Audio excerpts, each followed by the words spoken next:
Méditation du 9 juillet. N'abandonne pas. Il donnera la vie éternelle à ceux qui s'appliquent à faire le bien et recherchent ainsi la gloire, l'honneur et la vie immortelle. Romains 2, verset 7, Bible en français courant. Bernard Palissy, modeste peintre sur verre, partit à la recherche de l'émail qui ornait les élégants vases italiens qu'il admirait tant. Des mois et des années durant, il se consacra à tout type d'expérience pour découvrir les matériaux qui la composaient. Il construisit d'abord un fourron. Comme il ne fonctionnait pas, il en fit un autre. Il brûla de grandes quantités de bois, utilisa divers produits chimiques et ustensiles en terre cuite et consacra tant de temps et d'efforts qu'il finit pauvre et contraint d'effectuer son expérience à l'aide d'un four ordinaire, faute d'argent pour acheter du combustible. Mais Palissy ne céda pas à l'échec. Il savait ce qu'il cherchait et reprit tout à zéro. Il avait bientôt rempli le four de 300 vases, dont un sorti magnifiquement émaillé. Pour perfectionner son invention, il construisit un four à verre en transportant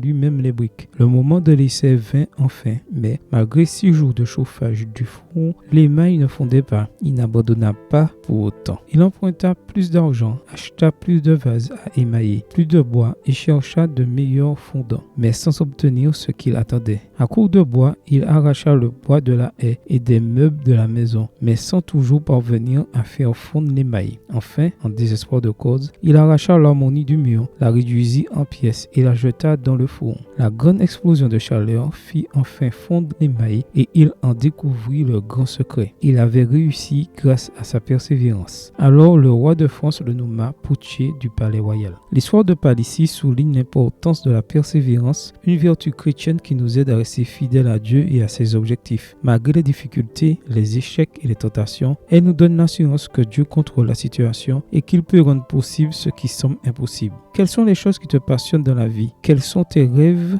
ou tes objectifs pour l'avenir? Comment peux-tu faire preuve de persévérance pour développer ton plein potentiel? Ne te laisse pas décourager par les difficultés, mais considère-les comme des occasions de grandir et de glorifier Dieu. Jésus est avec toi et si tu persévères à faire le bien, il te donnera la vie éternelle. Amen. Bonne journée à toi et que le Seigneur te bénisse.